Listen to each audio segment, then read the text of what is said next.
कौन stereo isomerism में stereo isomerism में कॉन्फ़िगरेशन और कॉन्फर्मेशन दो होता है। कॉन्फ़िगरेशन में जीआई और ऑप्टिकल, और कन्फर्मेशन वाला पार्ट एक क्लास वो नेक्स्ट क्लास में होगा। आज ऑप्टिकल स्टार्ट कर रहे हैं। ऑप्टिकल आइसोमेरिज्म ये बिल्कुल नए टाइप का आइसोमेरिज्म है, ये पहले हमने कभी पढ़ा नहीं है। सिस ट्रांस के बारे में फिर भी क्लास 10 में एक बार बात की थी कि सिस ट्रांस ऐसा होता है, लेकिन ये बिल्कुल नया है। इसके लिए पहले हमें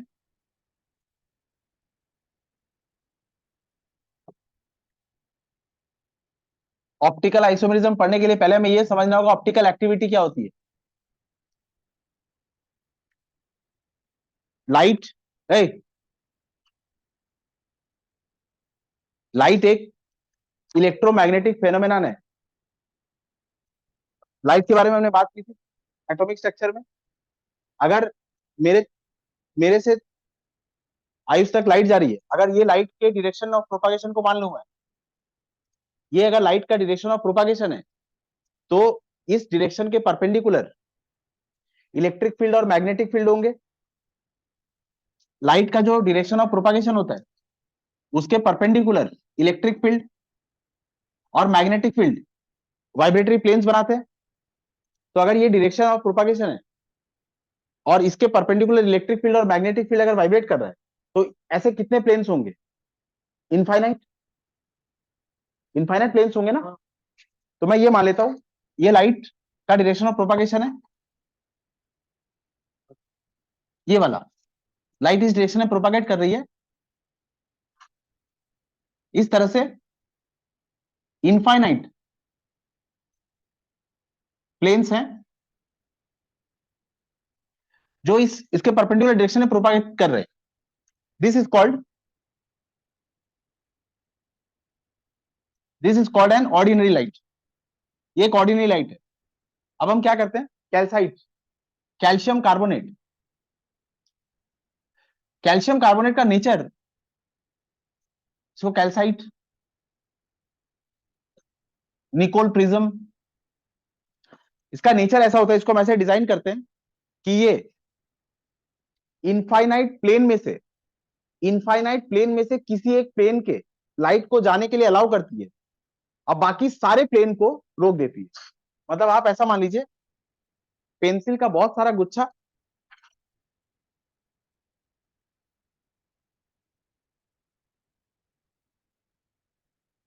ऐसे बहुत सारी पेंसिल है जो क्रिस क्रॉस बांध लो,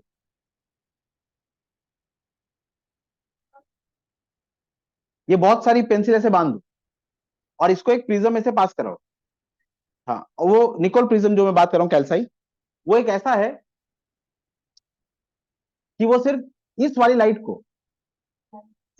लाइट को अलाउ करेगा। ये अलग अलग ओरिएंटेशन में होंगे, वो सिर्फ ब्लू वाली लाइट को अलाउ करेगा और बाकी सबको ऑब्स्ट्रक्ट कर देगा। तो यहां जो लाइट बाहर आ रही है, ये जो लाइट बाहर आ रही है, मैं मान लेता हूं बाकी सारी लाइट एब्जॉर्ब हो गया बाकी सारी लाइट इसमें एब्जॉर्ब हो गई, सिर्फ ये वाला प्लेन बाहर आ गया और इसको हम बोलेंगे प्लेन पोलराइज्ड लाइट, इसको बोलेंगे पीपीएल। सारे प्लेन में वाइब्रेशन हो रहा है, ऑर्डिनरी लाइट उसको प्रिज्म से पास करा के किसी एक प्लेन को फिल्टर कर लिया, अब इसको बोलूंगा मैं प्लेन पोलराइज्ड लाइट। और ऑप्टिकल एक्टिविटी पढ़ने के लिए हमें प्लेन पोलराइज्ड लाइट की जरूरत पड़ेगी, इसमें कोई डाउट है? इसको कहते हैं पोलराइड, बता रहा हूं, ये पोलराइड है या पोलराइजर। अगर लाइट इस डायरेक्शन में अगर लाइट मेरे से तुम्हारे तरफ प्रोपागेट हो रही है, तो direction of propagation of light जो भी होगा उसके परपेंडिकुलर इलेक्ट्रिक फील्ड और मैग्नेटिक फील्ड होते हैं, और ये इनफाइनाइट प्लेन्स में होंगे। ये बात समझ में आ रही है? हाँ, मैं हाँ, एक पॉइंट कह रहा हूं, कितनी लाइंस बना सकते हो तुम? इनफाइनाइट। जब लाइट इस डायरेक्शन में प्रोपागेट हो रही है और ये सारे प्लेन्स पॉसिबल जो मैं ड्रॉ कर रहा हूं ये सब प्रोपागेट हो रही है, मैं इसको बोलूंगा ये ऑर्डिनरी लाइट है। इसको मैं कैल्साइट से पास कराता हूं। कैल्साइट का नेचर ऐसा होता है कि ये इसमें से सारे प्लेन्स को एब्जॉर्ब कर देगा, सिर्फ एक प्लेन को अलाउ करेगा जाने के लिए। बाकी जितने भी प्लेन्स थे वो सारे प्लेन्स एब्जॉर्ब हो गए। कोई एक पर्टिकुलर प्लेन था जो एक पर्टिकुलर प्लेन इसमें से पास हो गया, ये वाला प्लेन। बाकी सारे प्लेन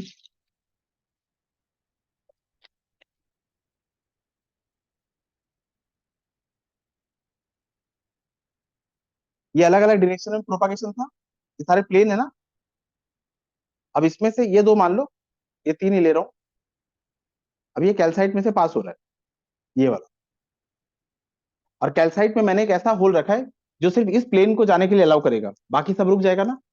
तो अब जब कैल्साइट से बाहर आएगा तो सिर्फ ये वाला बाहर आएगा, ये एक ही प्लेन रहेगा।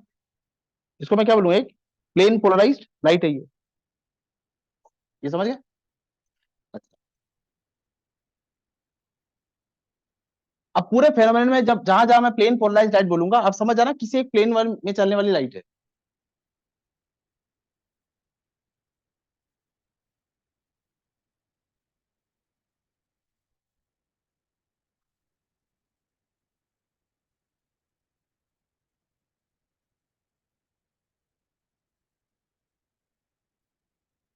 एक लाइट सोर्स है,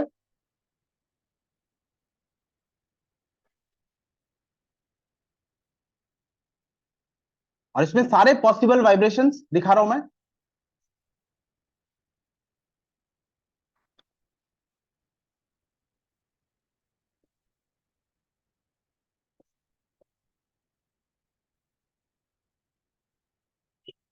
और फिर इसको कैल्साइट से पास करा दिया, और अब ये लाइट प्लेन पोलराइज हो गई।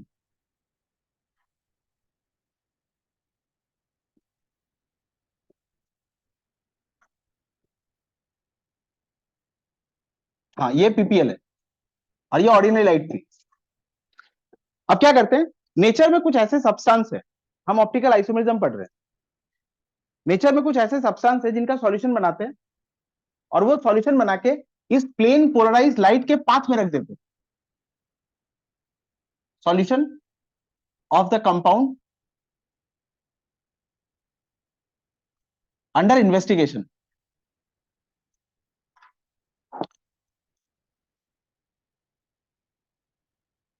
ये प्लेन पोलराइज लाइट इस सॉल्यूशन में जब पास होगी, इस सॉल्यूशन के मॉलिक्यूल के साथ इंटरेक्शन होगा उसका। और ऐसा हो सकता है कि इस सॉल्यूशन से इंटरेक्ट करने के बाद इस प्लेन पोलराइज लाइट में जरा सा भी कोई डिविएशन नहीं हुआ, कोई डिविएशन नहीं। जिस प्लेन में ये आ रही थी उस प्लेन में ही आ गई वापस, इसके इसके साथ इंटरेक्शन होने के बाद। ये एक पॉसिबिलिटी है। दूसरी पॉसिबिलिटी ये है कि ये लाइट जब इस सॉल्यूशन के साथ इंटरेक्ट करती है, तो ये जो प्लेन है, ये प्लेन थोड़ा सा घूम जाता है।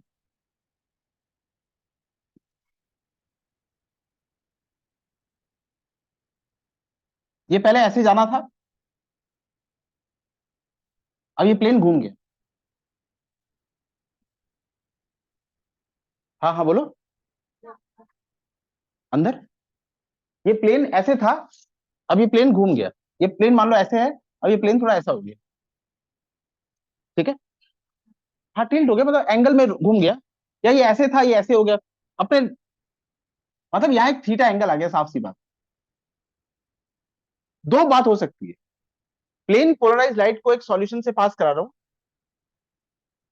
सॉल्यूशन दो तरह से बिहेव कर सकता है, either does not rotate the PPL, और इट रोटेट्स द पीपीएल। ये दोनों में से कुछ भी हो सकता है। अब अगर मैं कह रहा हूं वो रोटेट कर रहा है प्लेन पोलराइज लाइट को, तो ये भी हो सकता है कि वो प्लेन पोलराइज लाइट को क्लॉकवाइज घुमा रहा है या एंटी क्लॉकवाइज घुमा रहा है। अगर रोटेशन हो रहा है, पहले तो ये देखेंगे कि वो रोटेशन कर रहा है कि नहीं। और अगर कर रहा है तो ये भी देखेंगे कि वो क्लॉकवाइज कर रहा है कि एंटी क्लॉकवाइज कर रहा है। मान लो वो प्लेन पोलराइज लाइट को ये रोटेट कर रहा है, तो फिर देखेंगे वो क्लॉकवाइज कर रहा है क्या, या फिर एंटी क्लॉकवाइज। अगर वो प्लेन पोलराइज लाइट को क्लॉकवाइज घुमाता है तो उस सब्सटेंस को बोलेंगे वो डेक्स्ट्रो रोटेटरी है। और अगर वो एंटी क्लॉकवाइज घुमाता है तो उसको बोलेंगे वो लीवो रोटेटरी है। उसको स्मॉल डी से लिखेंगे, कैपिटल डी अलग कॉन्फ़िगरेशन के लिए यूज करेंगे आगे कभी, इसमें स्मॉल डी लिखेंगे, और लीवो रोटेटरी के लिए स्मॉल एल, कैपिटल एल नहीं। या फिर इसको प्लस से लिख सकते हैं या माइनस से लिख सकते हैं। हाँ,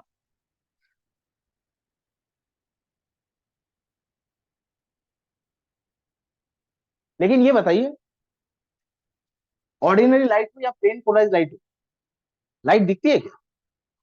अभी मैंने आपको इमेजिन कराया, आप इमेजिन भी करने लगे। लाइट दिखेगी थोड़ी हमें। अगर मैं कह रहा हूँ लाइट घूम गई, प्लेन पोलराइज लाइट घूम गई, तो मैं समझूंगा कैसे कि लाइट घूम गई? नहीं समझे? पर साइंटिस्ट साइंटिस्ट की आंखें अलग थोड़ी होती है। कहाँ कोटिंग लगाए? एक काम करेंगे अभी, देखो इधर, ऐसा एक और कैल्साइट, ऐसा एक और कैल्साइट यहां लगाएंगे। पहले इतना नोट करो, पहले इसको इतना नोट करो पहले। अच्छा, ऑप्टिकल अगर ये प्लेन पोलराइज लाइट को रोटेट कर देता है, वो तो अलग बात है कि मैं कैसे समझूंगा कि रोटेशन हुआ है। मैं भी मान रहा हूं कि रोटेट हुआ है, तो मैं बोलूंगा कंपाउंड ऑप्टिकली एक्टिव है। और अगर प्लेन पोलराइज लाइट रोटेट हुए बिना बाहर आ जाती है, तो मैं बोलूंगा कंपाउंड ऑप्टिकली इनएक्टिव। रोटेट कैसे होगा उस पे आ रहा हूं मैं। तो अगर रोटेशन हो जाता है, सॉल्यूशन या ऐसे, बेंड क्या होता है? एक प्लेन वो एक एंगल में जा रही थी, और वो सॉल्यूशन से, इधर सुनो, ये सिस्टम में पार्टिकल्स थे, लाइट इस प्लेन इधर आ रही थी, और वो बेंड, इसमें इंटरेक्शन हुआ और वो बेंड हो गई। ये हाँ, तो अब बता रहा हूं, इसको सीधा खींच ले तो ये थीटा बन गया ना। और वो थीटा की बात कर रहा हूं।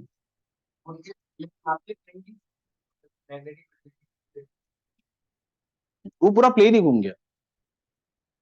मत बात करो, बहुत कुछ पढ़ना है, इतना सा नोट कर लो। अगर प्लेन पोलराइज लाइट को रोटेट करता है तो बोलूंगा कंपाउंड इज ऑप्टिकली एक्टिव। हाँ, और इस केस में होगा कंपाउंड ऑप्टिकली इनएक्टिव। है, नोट करो इसको। हाँ,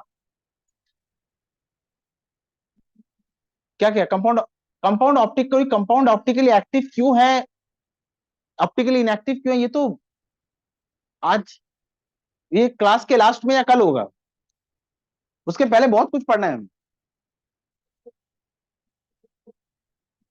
हाँ,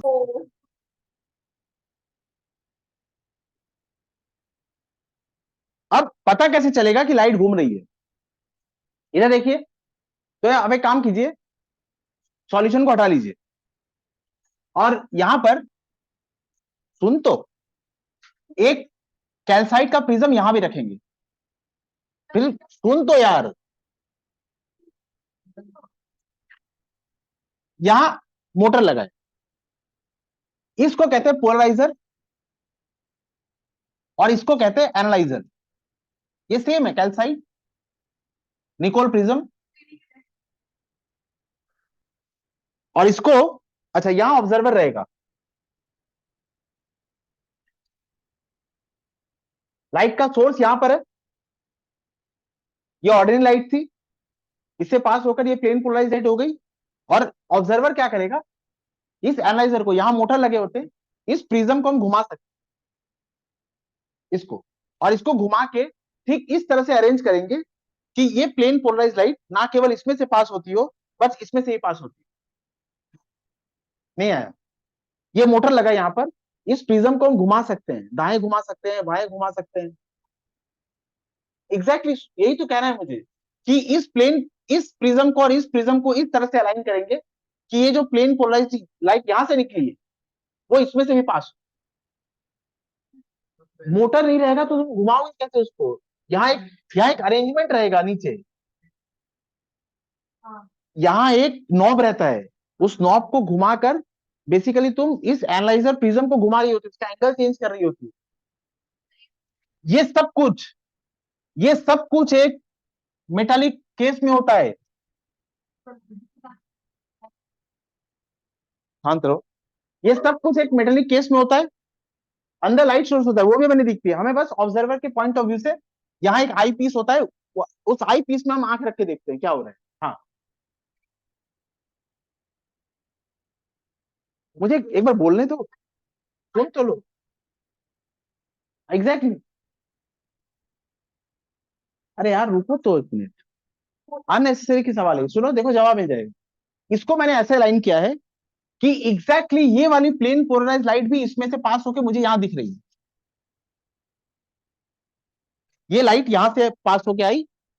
हो सकता है इस प्रिज्म का एंगल कुछ ऐसा था कि ये इस लाइट को एब्जॉर्ब कर ले, पर मैंने क्या किया, एंगल को घुमा के ऐसे अलाइन कर दिया, ये प्लेन पोलराइज लाइट यहां से भी पास हो रही है, मतलब मुझे यहाँ चमक दिखेगी।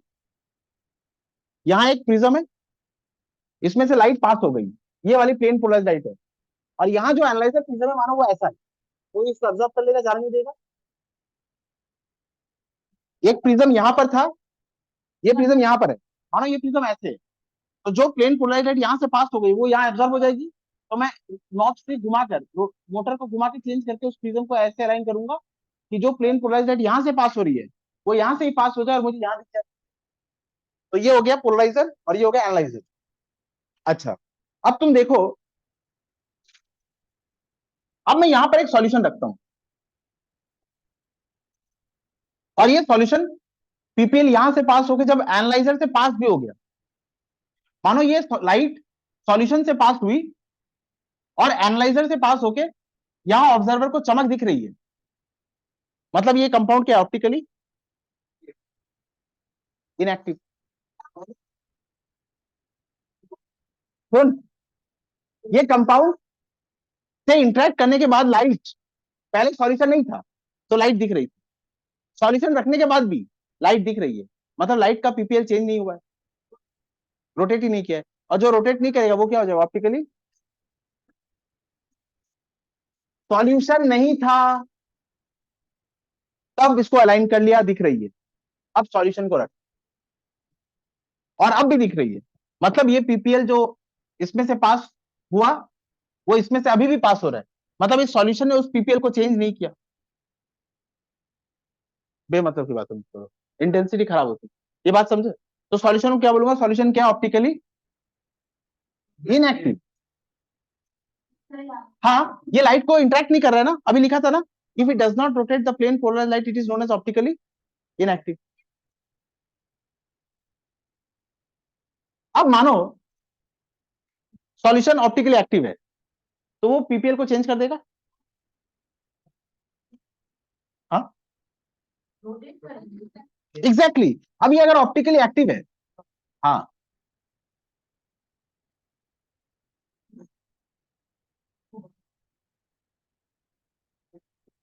अब मानो ये ऑप्टिकली एक्टिव है, सुनो इधर, पहले पानी पी लो। अब मानो ये ऑप्टिकली एक्टिव है, तो ये लाइट को रोटेट करा दिया, ये लाइट को रोटेट करा दिया, और मेरा जो एनालाइजर प्रिज्म था वो यहां रखा था, अब मुझे ये नहीं दिखेगा, तो मैं क्या करूंगा, इस प्रिज्म को, हाँ अब मैंने फिर मोटर से इस प्रिज्म के एंगल को चेंज किया, देखो पोलराइजर से लाइट आई, सॉल्यूशन ने लाइट को घुमा दिया, मेरा एनालाइजर यहां था, अब मुझे लाइट नहीं दिख रही है, तो मैं क्या करूंगा, फिर नॉब को घुमा के, मोटर को घुमा के उस प्रिज्म के एंगल को चेंज करूंगा, और अब मुझे फिर लाइट दिखने लग जाएगी ना। इतनी इतनी इनोसेंस लेके कैसे काम होगा। फिर सुनो,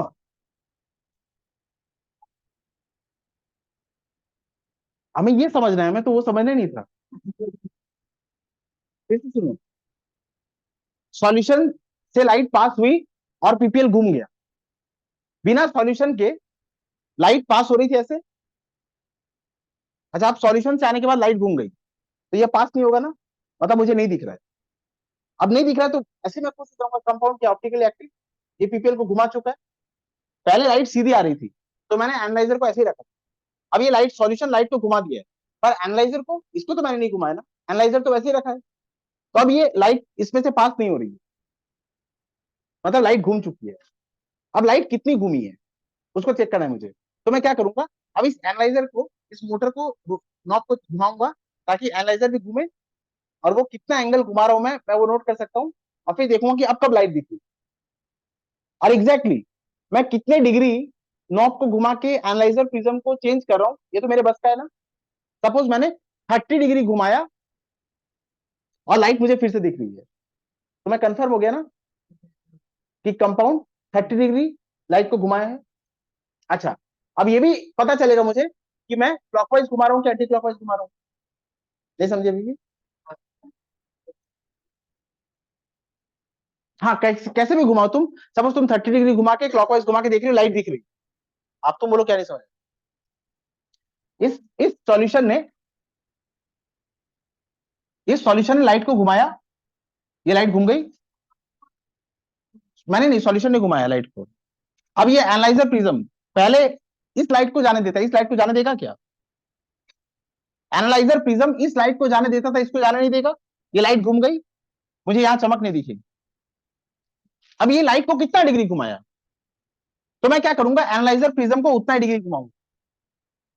एनालाइजर प्रिज्म को घुमाते घुमाते एक ऐसा एंगल दिखेगा मुझे जहां ये लाइट एग्जैक्टली पास हो रही होगी, तो फिर मुझे चमक दिखेगी ना। अब मैंने इस एनालाइजर प्रिज्म को कितना डिग्री घुमाया, ये मैं पता कर लूंगा, और मुझे पता चल जाएगा इस सॉल्यूशन ने इस लाइट को कितना डिग्री रोटेट किया है। ये क्लियर हो गया? नहीं नहीं, कोई भी तरह का डाउट आगे बहुत दिक्कत करेगा। नहीं, तुम बोलो क्लियर है कि पिक्चर।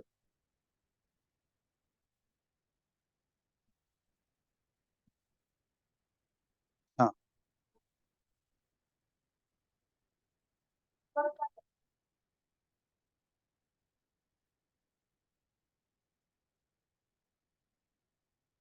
इस सॉल्यूशन ने पीपीएल को घुमा दी। अब कितना डिग्री घुमा, तुमको ये लाइट अब यहाँ दिखनी बंद हो गई है। हाँ, मैं भी कह रहा हूँ एक्टिव। नहीं, इनएक्टिव नहीं हो रहा है, ये लाइट कितनी डिग्री घूमी है ये पता करना है मुझे। हाँ, अब मैंने एनालाइजर को घुमाया, एक ऐसा एंगल में ले गया कि अब मुझे फिर से लाइट दिख रही है, मतलब लाइट कितना डिग्री घूमी है ये मैंने पता कर लिया एनालाइजर को घुमा के। अब समझ गए? पोलराइजर का काम ये था ऑर्डिनरी लाइट को प्लेन पोलराइजर में कन्वर्ट करना। नाम ही से ना, पोलराइजर। ऑर्डिनरी लाइट को, यहां मैंने लिखा है ऑर्डिनरी लाइट, अरे बात मत करो अपने में। यहां मैंने लिखा है ऑर्डिनरी लाइट और यहां मैंने लिखा है प्लेन पोलराइज लाइट। तो ये काम किसने किया है? पोलराइजर ने, यही काम है पोलराइजर का। और ये क्या है? एनालाइजर है। और ये, हाँ, और ये एनालाइजर है। इसमें कोई डाउट है? अब इधर सुनिए आप। ओए hero, why not ordinary light? मानो ऑर्डिनरी लाइट यही काम करे, तो ऑर्डिनरी लाइट का, अगर ये मानो 30 डिग्री है, ये मानो 30 डिग्री है, और अगर ऑर्डिनरी लाइट का कोई एक प्लेन 30 डिग्री घूमता, तो उसके उसके साथ तो इनफाइनाइट प्लेन है, तो कोई दूसरी प्लेन 30 डिग्री घूम के उधर ही आ जाती, तो हमें पता ही नहीं चलता लाइट घूमी कि नहीं घूमी। नहीं समझे? अगर ऑर्डिनरी लाइट होती, मानो कोई एक प्लेन 30 डिग्री घूम रहा है, इसके साथ तो इनफाइनाइट प्लेन होती खुशी जी, कोई एक प्लेन 30 डिग्री घूम रही है, तो उसके साथ इनफाइनाइट प्लेन, कोई भी एक प्लेन घूमकर फिर 30 डिग्री में आ जाती, तो आपको पता ही नहीं चलता लाइट कभी घूमी है। नहीं समझे?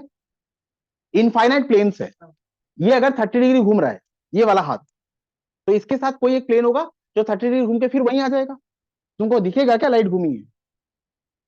ये समझे क्या? इसलिए प्लेन पोलराइज लाइट। लेकिन एक बहुत बड़ी समस्या है। समस्या ऐसी है, मानो ये सब्सटेंस ऐसा होता, मानो ये सब्सटेंस ऐसा होता। हाँ, ये सब्सटेंस का सॉल्यूशन, नीचे सॉल्यूशन की बात कर रहा हूं, चलो। मानो इस सब्सटेंस का सॉल्यूशन ऐसा होता कि ये लाइट को 180 डिग्री घुमा दे, ये प्लेन पोलराइज लाइट को, ये प्लेन पोलराइज लाइट को, हाँ, तुमने एनालाइजर प्रिज्म और पोलराइजर, इसको अलाइन कर दिया, लाइट तुम्हें दिख रही है। अब तुमने सॉल्यूशन रखा, मानो सॉल्यूशन उसमें से पास होने के बाद 180 डिग्री घूम गया, तो फिर एनालाइजर प्रिज्म में तो दिखेगा ना।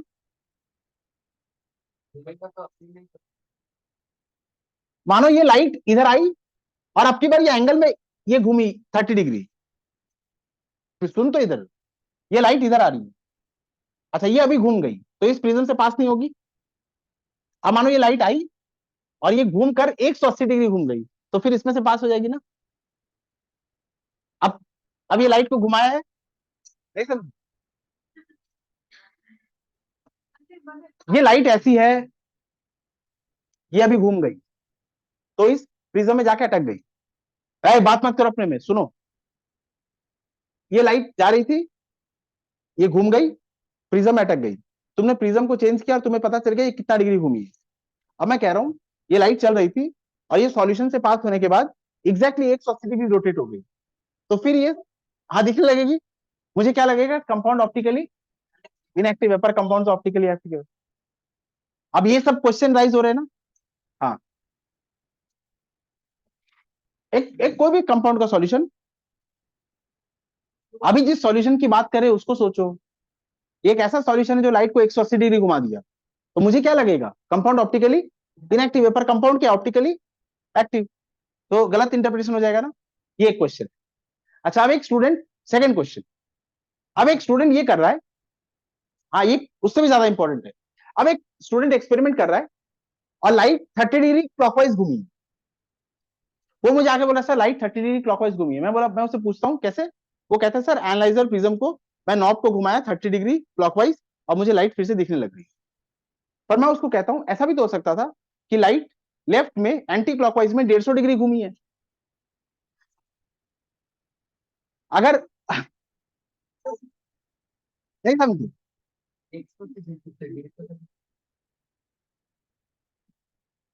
इधर देख, हाँ, जो एग्जैक्टली exactly, जो स्टूडेंट बोल रहा है 30 डिग्री क्लॉकवाइज, मैं उसको 150 डिग्री अगर घुमा देता एंटी क्लॉकवाइज तो भी मैं वहीं आ जाता। अच्छा वो मुझे बोल रहा है डेक्स्ट्रो रोटेटरी, पर हो सकता है कंपाउंड 150 डिग्री लिवर, फिर गलती हो जाएगी। पर मुझे ये, अच्छा स्टीरियो केमिस्ट्री पता करना बहुत इंपॉर्टेंट है, लाइट को वो राइट घुमाता है कि लेफ्ट घुमाता है, दिस इज सो इंपॉर्टेंट। एक कंपाउंड का डी फॉर्म हार्ट का स्टिमुलेंट है और एल फॉर्म जी कौड़ी के भाव नहीं बिकता है। एक कंपाउंड अगर वो लाइट को राइट घुमाता है वो हार्ट स्टिमुलेंट, वो दवाई है। हाँ एग्जैक्टली exactly. ये मैं अपनी बात नहीं कर रहा, ये एक्चुअली में दवाई का नाम लिखेंगे आगे हम। वो एक कंपाउंड, एक स्ट्रक्चर ऐसा है वो लाइट को सिर्फ राइट घुमाता है, and that act paracetamol, and मत बात करो, and that act as heart stimulant, दवाई है। और उसी का कंपाउंड मैं ले लेता हूँ वो एल, वो लेफ्ट घुमाता है, उसका कोई दाम नहीं, उसका कोई वैल्यू नहीं बचा। मतलब स्टीरियो केमिस्ट्री इतनी इंपॉर्टेंट है, वो लाइट को राइट घुमाता है कि लेफ्ट घुमाता है।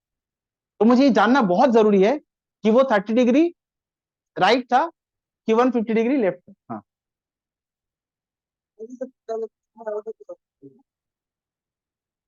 अब तुम कैसे समझोगे कि ये एंटी क्लॉकवाइज घुमाया था कि क्लॉकवाइज घुमाया था। हाँ ये भी हो सकता है ना कि वो एंटी क्लॉकवाइज 150 डिग्री घुमाता तो भी लाइट दिख जाती। हाँ तो मैं तो यही कह रहा हूँ तुझे, वो अगर, फिर ट्रस्ट की बात ही नहीं है, मुझे मुझे आंसर चाहिए।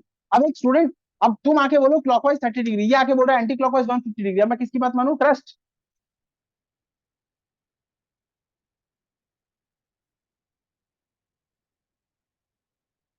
ये कोई आंसर नहीं है। आपको भी पता है ये कोई लॉजिक नहीं, अब आंसर में आती है। चलो इधर देख, ये बताइए ये जो थीटा है, ये जो थीटा है, इस सॉल्यूशन का जितना ज्यादा कॉन्सेंट्रेशन लूंगा मैं, इस सॉल्यूशन का जितना ज्यादा कॉन्सेंट्रेशन होगा, लाइट उतने ज्यादा पार्टिकल के साथ इंटरेक्ट करेगी और उतना ज्यादा थीटा आएगा। The more the concentration, the more is the interaction of the light with the particles of the medium, the more is the theta. So theta किस पे डिपेंड करता है, c पे। अच्छा, इस ग्लास ट्यूब को,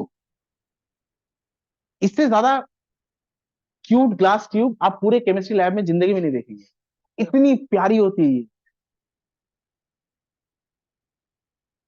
तो केमिस्ट्री पे आते हैं, इसका पाथ लेंथ जितना ज्यादा होगा, इसका पाथ लेंथ जितना ज्यादा होगा, क्योंकि ये बहुत बहुत छोटी सी है, मतलब इसका पाथ लेंथ जितना ज्यादा होगा, मतलब the more the path length, again the more is the interaction. नहीं समझी? ये पाथ लेंथ जितना ज्यादा होगा, मतलब ये जो थीटा है ये किस किस पे डिपेंड करता है? मैं डिपेंडेंस लिख रहा हूं, थीटा डिपेंडेंस। ये डिपेंड करेगा कॉन्सेंट्रेशन पर, ये डिपेंड करेगा लेंथ ऑफ, नहीं पोलरीमीटर तो ये पूरा है, length of the tube. The more the concentration the more is the theta, the more the path length the more is the theta. एक बात बताइए, मतलब एक ही सॉल्यूशन, मैं ग्लूकोज की बात करता हूं, अगर मैं ग्लूकोज देता हूं, ग्लूकोज डेक्स्ट्रोरोटेटरी होता है और उसका 52.5 रोटेशन होता है प्लस, मतलब डेक्स्ट्रोरोटेटरी, और ये हमेशा प्लेन पोलराइज्ड लाइट को 52.5 घुमाता है। अब मैं अगर ग्लूकोज का अलग अलग कॉन्सेंट्रेशन का सॉल्यूशन बनाऊं तो मुझे थीटा अलग अलग मिलेगा, कॉन्सेंट्रेशन अलग अलग, कॉन्सेंट्रेशन के साथ थीटा वेरी करता है। मैं ग्लूकोज का ही, एक क्लास में 64 स्टूडेंट्स हैं, मैंने उनको ग्लूकोज का सॉल्यूशन बनाने बोला, हर किसी ने अलग अलग कॉन्सेंट्रेशन का सॉल्यूशन बनाया, और एक ही ग्लूकोज के 64 वैल्यूज आएंगे ना। एक कंपाउंड का एक ही स्पेसिफिक रोटेशन होना चाहिए, हाँ एक कंपाउंड का एक ही वैल्यू होना चाहिए, ये अलग अलग वैल्यू से कितना डेटा जनरेट करेंगे? तो एक काम करते हैं,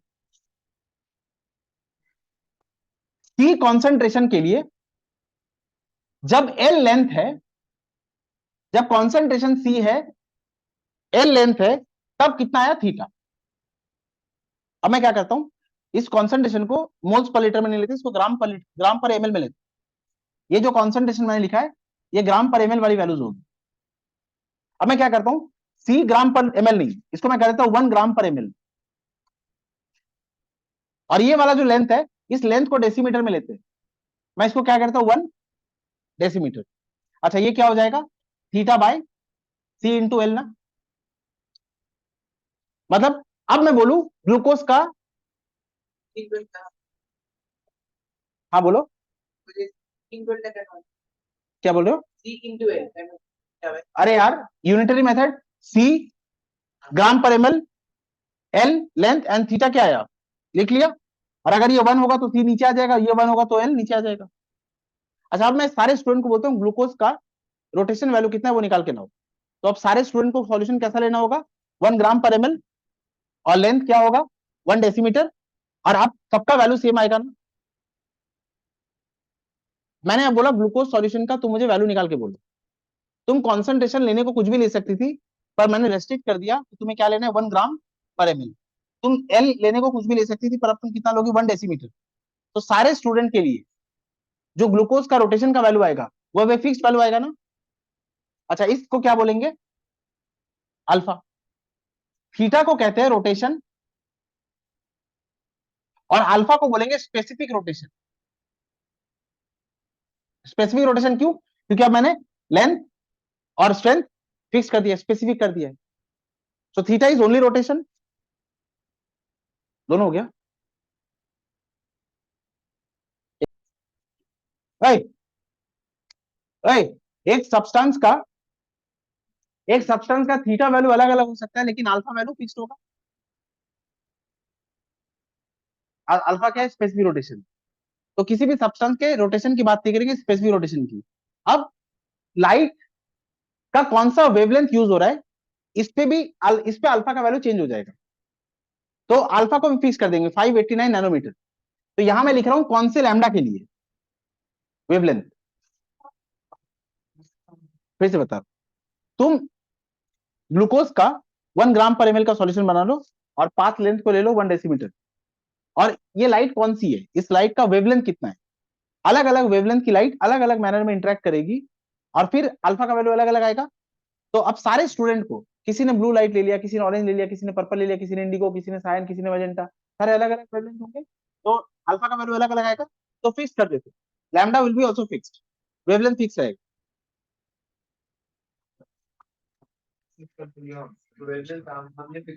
हाँ, ये अल्फा का वैल्यू किस वेवलेंथ ऑफ लाइट को यूज करके निकाल रही हो तुम, ये भी मुझे मेंशन कर देना।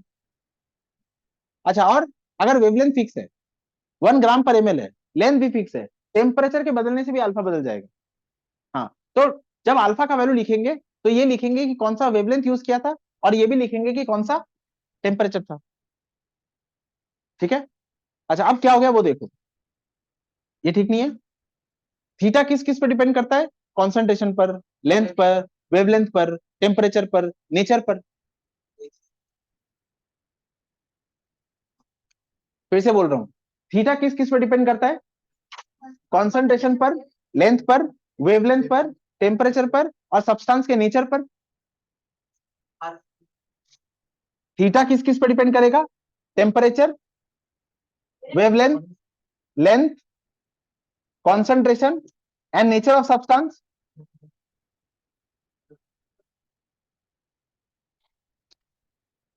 हाँ बोलो, बोलो।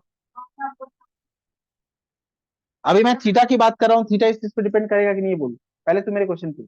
अच्छा, अब मैं किस पे जा रहा हूँ? अल्फा पे। अच्छा अल्फा पे अगर जा रहा हूँ तो बच्चों, अल्फा किस किस पे डिपेंड करेगा? अल्फा के लिए, हाँ अल्फा के लिए सी पे डिपेंडेंस नहीं रहेगा, एल पे डिपेंडेंस नहीं रहेगा। अच्छा मैं लैम्डा को भी फिक्स कर देता हूँ सारे स्टूडेंट्स के लिए। मैंने लैम्डा को भी फिक्स कर दिया और टेम्परेचर को भी फिक्स कर दिया। तो अब अल्फा सिर्फ किस पे डिपेंड करेगा? Nature of substance.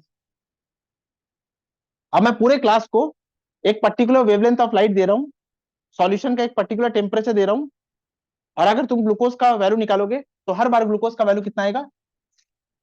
+52.5 ग्लूकोज के लिए। अभी वो नॉन मॉलिक्यूल है तो उसकी बात करें, आगे और भी कर सकते हैं।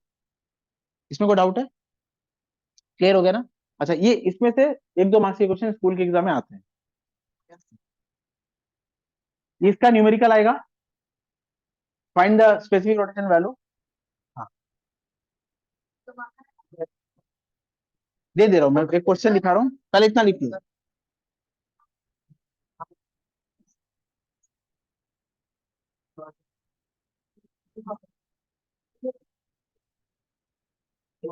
अरे बात मत करो।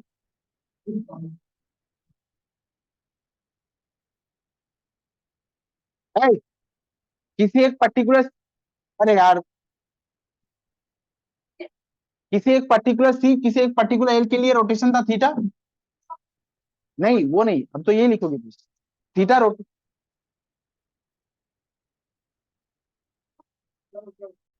जिस सब्सटेंस को चेक करना है कि डेक्स्ट्रो रोटेटरी है लिवर रोटेटरी है, उससे भी ज्यादा इंपॉर्टेंट ये चेक करना है कि अगर वो डेक्स्ट्रो रोटेटरी तो कितना डेक्स्ट्रो रोटेटरी है। एक सब्सटेंस डेक्स्ट्रो रोटेटरी है या लिवर रोटेटरी है, ये चेक करना है। इससे भी ज्यादा ये इंपॉर्टेंट है कि वो कितना डिग्री डेक्स्ट्रो रोटेटरी है। तो एक कंपाउंड लेना और उसके बढ़ते हुए कॉन्सेंट्रेशन के 4-5 सॉल्यूशन बना लेना। एक कंपाउंड लेना, उसके बढ़ते हुए कौन- उसके बढ़ते हुए कॉन्सेंट्रेशन के 5 सॉल्यूशन बना लेना। अच्छा अब मानो इसको रख, बढ़ते हुए कॉन्सेंट्रेशन, कॉन्सेंट्रेशन बढ़ेगा तो डिग्री बढ़ेगा, रोटेशन बढ़ेगा। अच्छा अब मानो एक पर्टिकुलर कॉन्सेंट्रेशन रखने के बाद लाइट, मुझे लगा कि डेक्स्ट्रो रोटेटरी 30 डिग्री है। वो जिसको लगा था, तुमको लगा था ना डेक्स्ट्रो रोटेटरी 30 डिग्री, इधर पैर हटाओ। मानो लाइट आई और मुझे लगा कि मैं क्लॉकवाइज 30 डिग्री घुमा रहा हूँ और वो डेक्स्ट्रो रोटेटरी 30 डिग्री है। फिर एक तुम्हारा जो को स्टूडेंट होगा, वो उस ट्यूब को निकालेगा और उससे ज्यादा कॉन्सेंट्रेशन के ट्यूब को रख दे। अच्छा अब मानो ये कंपाउंड डेक्स्ट्रो रोटेटरी है, ये किस पर डिपेंड करेगा? सिर्फ नेचर पे ना। हाँ, तो अगर ये कॉन्सेंट्रेशन ज्यादा है और अगर ये डेक्स्ट्रो रोटेटरी है तो 30 डिग्री से ज्यादा आएगा, 30 रहेगा या उससे कम हो जाएगा? कॉन्सेंट्रेशन पर डिपेंड करता है ना थीटा। हाँ, तो पहले C1 कॉन्सेंट्रेशन,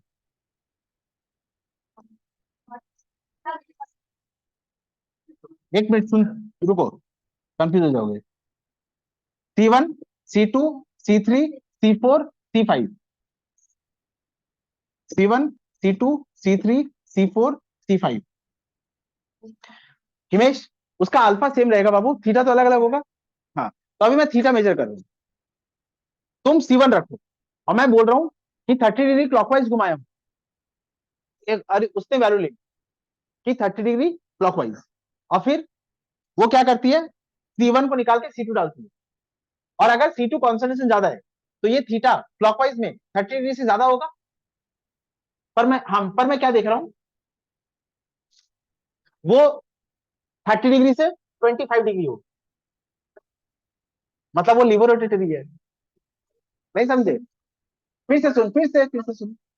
मानो C1 कॉन्सेंट्रेशन कम है और C1 के रखने पे मैंने उसको 30 डिग्री घुमाया, तो मैं बोल रहा हूँ 30 डिग्री क्लॉकवाइज घुमाया है, डेक्स्ट्रोरेटरी 30 डिग्री, पर ये 150 डिग्री एंटी क्लॉकवाइज घुमाने से भी आ जाता। हाँ, अगर तुम ज्यादा कॉन्सेंट्रेशन रखोगे तो ये 30 से बढ़कर 35 होगा ना।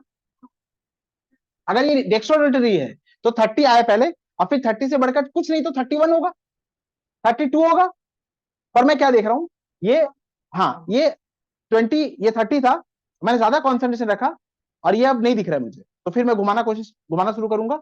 अब मैं क्या देख रहा हूँ, क्या मुझे उसको लेफ्ट घुमाना पड़ रहा है, फिर उससे ज्यादा कॉन्सेंट्रेशन रखूंगा, फिर मैं देखूंगी फिर मुझे लेफ्ट घुमाना पड़ रहा है, मतलब वो लेबोरेटरी है। अगर वो एक्चुअली डेक्स्ट्रोरेटरी है तो मुझे इसको किसका कहाँ घुमाना पड़ेगा, बार बार डेक्स्ट्रोरेटरी घुमाना पड़ेगा। ये समझ आ गया? तो इससे मैं पता लगा लूंगा कि वो डेक्स्ट्रोरेटरी या लेबोरेटरी। लेकिन अभी भी एक, हाँ, वो तो समझा दो, नहीं समझा तुम खुद से क्वेश्चन करो। एक एक सब्सटेंस जो डेक्स्ट्रोरेटरी है वो हमेशा डेक्स्ट्रोरेटरी रहेगा। तुम बढ़ते हुए कॉन्सेंट्रेशन को जब रखोगे तो तुमको कहाँ घुमाना पड़ेगा, क्लॉकवाइज की तरफ ही घुमाना पड़ेगा। और अगर वो सब्सटेंस डेक्स्ट्रो लेबोरेटरी है, अगर वो लिबोरेटरी है, मुझे लगा कि वो 30 डिग्री डेक्स्ट्रोरेटरी है, लेकिन वो 150 डिग्री लिबोरेटरी है, तो वो डेक्स्ट्रोरेटरी होता तो 30 के बाद कहाँ जाता, 35। पर वो 35 में नहीं गया है, वो 150 से 155 में चला गया, वो नेगेटिव में बढ़ रहा है। आप समझे? ये समझ गए क्या? कोई डाउट इसमें? नहीं। लेकिन एक क्वेश्चन अभी भी रह गया, राइट? एक क्वेश्चन अभी भी रह गया कि अगर वो लाइट को 180 डिग्री घुमा देता, उस केस में अब आप बताइए क्या होगा। नहीं समझिए, ये तो क्लियर हो गया ना, डेक्स्ट्रोरेटरी होगा कि लेबोरेटरी होगा, ये कैसे पता लगाएंगे? हाँ, पर अगर वो 180 डिग्री घुमाता है, सुनो, क्वेश्चन ये है कि अगर वो 180 डिग्री घुमा देता है तो वो ऑप्टिकली एक्टिव है, लेकिन वो मुझे दिखेगा कैसे, ऑप्टिकली इनएक्टिव। अच्छा, जो ऑप्टिकली इनएक्टिव है वो हर कॉन्सेंट्रेशन में ऑप्टिकली इनएक्टिव ही रहेगा, और जब मैं बढ़ते हुए स्ट्रेंथ में रखूंगा तो किसी, अगर ऑप्टिकली इनएक्टिव है, अगर कोई कंपाउंड ऑप्टिकली इनएक्टिव है तो वो हर कॉन्सेंट्रेशन में ऑप्टिकली इनएक्टिव ही रहेगा। लेकिन अगर वो ऑप्टिकली एक्टिव है तो किसी एक कॉन्सेंट्रेशन में उसका थीटा 180 होगा, लेकिन किसी और कॉन्सेंट्रेशन में तो कुछ और होगा।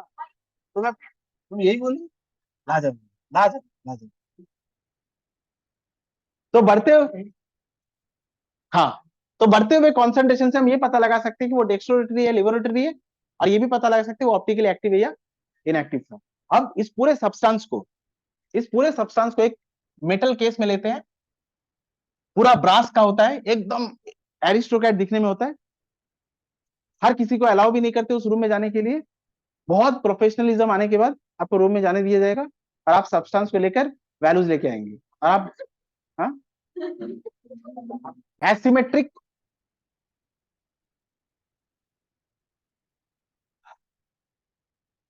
एसिमेट्रिक कार्बन, हाँ, एसिमेट्रिक कार्बन महज एक ऐसा कार्बन है जो sp3 होगा और जिसकी चारों वैलेंसी में अलग अलग एटम्स या ग्रुप ऑफ एटम्स होंगे। अभी मैं उस वर्ड को यूज नहीं करता। एसिमेट्रिक कार्बन एक ऐसा कार्बन होगा, ये एक ऐसा कार्बन है जो sp3 होगा, मतलब टेट्राहेड्रल, और इसके चारों वैलेंसी में अलग अलग एटम्स या ग्रुप ऑफ एटम्स होंगे, वो एसिमेट्रिक होगा। Carbon that is sp3 mandatorily and whose on all four valencies atoms or different atoms or all four valencies different atom or group of atoms are attached.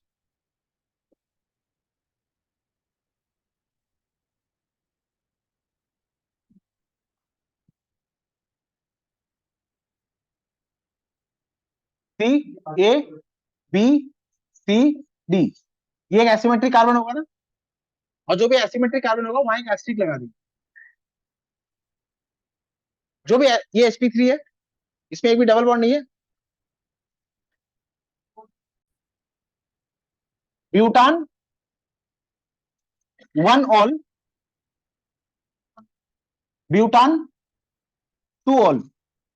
इसमें देखते हैं asymmetric carbon कहां है, CH3, CH2, CH2, CH2OH, ब्यूटान 2 all, CH3, CH2, CHOH, CH3। इस carbon को देखो, इस carbon की 3 वैलेंसी में सेम एटम है, ये एसिमेट्रिक नहीं है। इसकी 2 वैलेंसी में सेम एटम है, ये एसिमेट्रिक नहीं है। इसकी 2 वैलेंसी में हाइड्रोजन है, ये भी एसिमेट्रिक नहीं है। इसकी भी 2 वैलेंसी में हाइड्रोजन, एसिमेट्रिक। इसमें एक भी एसिमेट्रिक कार्बन नहीं है, इसमें ये नहीं है, ये नहीं है। ये वाला कार्बन एसिमेट्रिक है। इसकी एक वैलेंसी में हाइड्रोजन है, एक में मिथाइल, एक में इथाइल और एक में ओएच।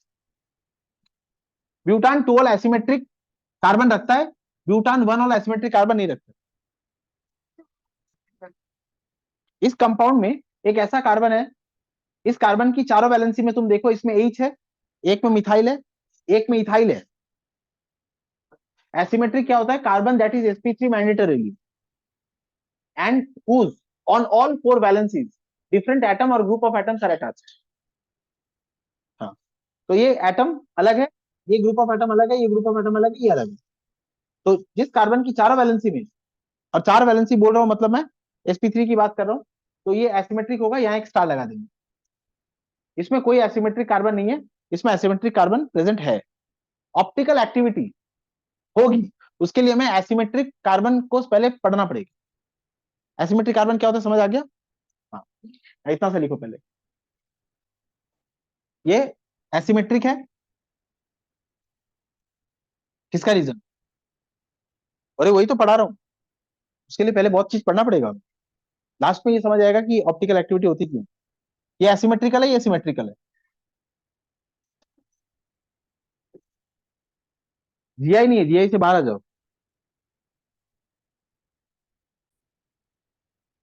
पढ़ाने दोगे तब तो। ए, ये पढ़ना है, reason of optical activity. Asymmetric carbon की जब मैं बात करूंगा वो क्या है वो समझा। अब एक कार्बन ले रहा हूं जिसके 4 वैलेंसी में अलग अलग एटम्स या ग्रुप ऑफ एटम्स लगे हैं। एक में COH, एक में OH, एक में CH3 और एक में H।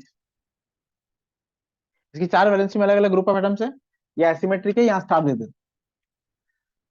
अच्छा, मानो इस कंपाउंड का मैं सॉल्यूशन बनाता हूं, ऑप्टिकल एक्टिविटी नहीं होगी, कोई ऑप्टिकल एक्टिविटी नहीं है किसी कंपाउंड में। इसके 4-5 रीजन की बात करते हैं। पहला रीजन, मैंने लाइट का ऐसा वेवलेंथ लिया जो पार्टिकल के साइज के साथ इंटरेक्ट ही नहीं किया। मैंने लाइट का ऐसा वेवलेंथ यूज किया जो पार्टिकल के, जो मॉलिक्यूल के पार्टिकल के साथ कोई इंटरेक्शन ही नहीं किया, तो कोई ऑप्टिकल एक्टिविटी नहीं होगी। ये एक पॉसिबल कॉज हो सकता है। A compound is not optically active, this may be one possible cause. पर मैं ऐसी वेवलेंथ लेके काम करता हूं जो इंटरेक्ट करेगी, तो ये वाला पॉसिबिलिटी रूल आउट हो जाता है। दूसरी पॉसिबिलिटी, एक कंपाउंड ऑप्टिकली एक्टिव नहीं होगा, ऐसा तब हो सकता है, मानो एक सॉल्यूशन में से लाइट पास करा रहा हूं मैं, इसमें पार्टिकल्स का डिस्ट्रीब्यूशन रैंडम होता है, लेकिन जिस वक्त ये लाइट इस सॉल्यूशन में से पास हुई, उस वक्त मानो ये सारे पार्टिकल इसके रास्ते में आए ही नहीं और ये सीधी चली गई। ये तुम ही बोल रहे हो ना कैसे हो सकता है, मैं ही बोल रहा हूं कैसे हो सकता है, ये नहीं हो सकता। एक कंपाउंड मुझे ऑप्टिकली इनएक्टिव दिखा, लाइट में कोई डिविएशन नहीं हुआ। एक तो ये हो सकता है कि मैंने वेवलेंथ ऐसा यूज किया कि वो पार्टिकल के साथ इंटरेक्ट ही नहीं कर पाया, ये नहीं हो सकता। अच्छा, सेकंड, एक ये भी हो सकता है कि मैंने वेवलेंथ तो ऐसा लिया जो पार्टिकल के साथ इंटरेक्ट करता है, लेकिन इंटरेक्ट करने के लिए रास्ते में पार्टिकल्स भी होने चाहिए। अब ये लाइट पास कर रही थी, ये पार्टिकल्स रैंडमली थे, जब ये लाइट पास हुई तो ऐसा एक स्टेट आ गया कि इस बीच में एक भी पार्टिकल नहीं था, तो ये विदाउट अनडिविएशन चली गई। हाँ, ये भी नहीं हो सकता, एग्जैक्टली exactly। हाँ, ये नहीं हो सकता। अच्छा, थर्ड पॉसिबिलिटी ये हो सकती है कि इस सिस्टम में कुछ पार्टिकल्स ऐसे थे जो लाइट को राइट घुमाते हैं, राइट। हाँ, और उतने ही पार्टिकल्स लाइट उस सॉल्यूशन में ऐसे भी प्रेजेंट थे जो लाइट को इक्वली उतना ही लेफ्ट घुमा देते हैं, तो फिर मुझे लगेगा कि कंपाउंड ऑप्टिकली इनएक्टिव है। ये थर्ड रीजन हो सकता है कि कंपाउंड में ऑप्टिकल एक्टिविटी नहीं होगी। नहीं समझ, एक कंपाउंड ऑप्टिकली एक्टिव क्या, पहला तो ही नहीं समझा, इजी तो वही था। एक ये एक कंपाउंड ऑप्टिकली इनएक्टिव है, मतलब प्लेन पोलराइज्ड लाइट को डिविएट नहीं कर रहा है। अगर पार्टिकल के साथ लाइट का इंटरेक्शन होगा तो थीटा कुछ ना कुछ तो होगा ही। मैंने ऐसा वेवलेंथ यूज किया, the wavelength was such that it does not interacted with any of the particles. ऐसा काम मैं नहीं कर रहा, मैं ऐसा वेवलेंथ ले रहा हूं जो पार्टिकल के साइज के साथ इंटरेक्ट करेगा, तो ये रीजन नहीं हो सकता। अच्छा, सेकंड रीजन, मैंने ऐसा वेवलेंथ लिया जो पार्टिकल के साथ इंटरेक्ट करेगा, लेकिन ऐसा हो गया कि एक बार लाइट पास कराई और बीच में एक भी पार्टिकल नहीं था इंटरेक्ट करने के लिए। अगर इंटरेक्शन होता तो डिवीजन होता, बीच में एक भी पार्टिकल नहीं है, ऐसा हो सकता है क्या? रैंडम डिस्ट्रीब्यूशन में एक तो पार्टिकल आके टकराई गई, तो ये एक सेकंड पॉसिबिलिटी थी। थर्ड पॉसिबिलिटी ये हो सकती है कि इसमें मैंने सॉल्यूशन लिया और सॉल्यूशन में 10 पार्टिकल ऐसे थे जो लाइट को राइट घुमाते हैं, और 10 ही पार्टिकल ऐसे थे जो उसी लाइट को लेफ्ट घुमाते हैं, तो भी मुझे क्या दिखेगा, ऑप्टिकली इनएक्टिविटी। ये समझे?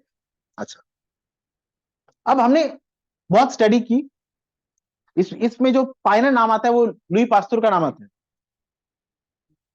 पैस्चराइजेशन ऑफ मिल्क करते ना लुई पास्चर, इसकी एक स्टोरी सुन लो। सुनो तो, अपने क्लास, तुम लोगों को तो 9 में रिफ्लेक्शन ऑफ लाइट नहीं पढ़ाया?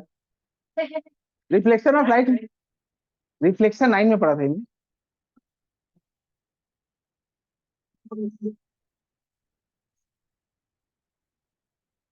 और रिफ्लेक्शन रिफ्लेक्शन ऑफ लाइट में हमने लैटरल इन्वर्शन पढ़ा था ना, mirror images are laterally inverted. इसका एग्जैक्टली एक मिरर इमेज बनाओ इस कंपाउंड का, C C O H O H H और सी एस, इसका ये मिरर इमेज है। अब इधर सुनो, क्या ऊपर वाला चेंज होगा क्या? बस ये चेंज होगा ना।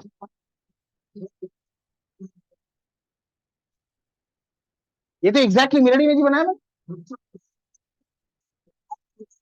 ओ अच्छा, माफ कर दीजिए। ए, ए,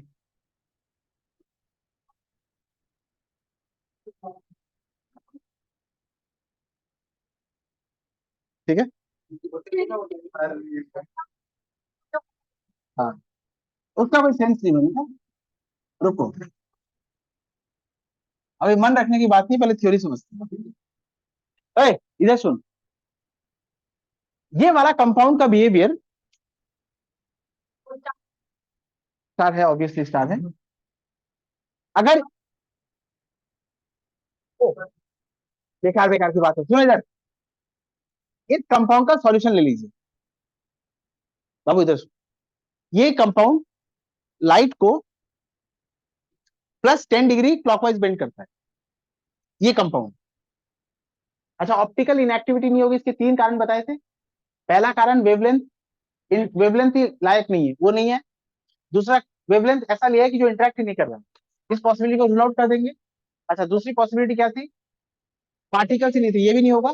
तीसरी पॉसिबिलिटी क्या थी, ऐसे सब्सटेंस प्रेजेंट है जो लाइट को +X डिग्री घुमाते हैं, और ऐसे सब्सटेंस भी प्रेजेंट है जो लाइट को -X घुमाते हैं, तो ऑप्टिकल एक्टिविटी नहीं होगी। अच्छा, अब मैं क्या करता हूँ, इस सब्सटेंस को इस सब्सटेंस को लेते, ये बहुत, इस सब्सटेंस का सॉल्यूशन बनाता हूं मैं, और ये लाइट को सपोज +10 डिग्री घुमाता है, ये ये इसका एकदम मिरर इमेज है ना, लैटरल इन्वर्शन होगा। अगर ये +X डिग्री घुमाता है तो ये कितना घुमाएगा, -X। अच्छा, अब मानो मैंने ये सब्सटेंस लिया, इसमें जरा सा भी डाउट नहीं है ना। हाँ, अब मानो मैं सब्सटेंस ले रहा हूं, ये कुछ ऐसा है, ये ये ऊपर COH है, ये ऊपर COH है, ये H तुम्हारी तरफ है, और ये CH3 COH बोर्ड के पीछे है। ये बीच में COH है, ये H तुम्हारी तरफ है, और ये OH और CH3 पीछे है, ऐसे। अच्छा, और इस कंपाउंड का ये वाला स्ट्रक्चर, अच्छा मानो ये स्ट्रक्चर भी उस सॉल्यूशन में प्रेजेंट है, ये कौन सा मिरर इमेज है ना। अच्छा मानो ये मिरर इमेज उस सॉल्यूशन में प्रेजेंट है, और ये घूम कर, ये तो घूमता रहेगा, इसके पास एनर्जी होगी, ये घूम कर ऐसा एक स्ट्रक्चर बना लेता है जो एग्जैक्टली इसके सिमिलर है। अभी जो बोल रहा हूं बस वो सुनते जाओ। ये कंपाउंड बनाया मैंने, और इस फोन को भी जान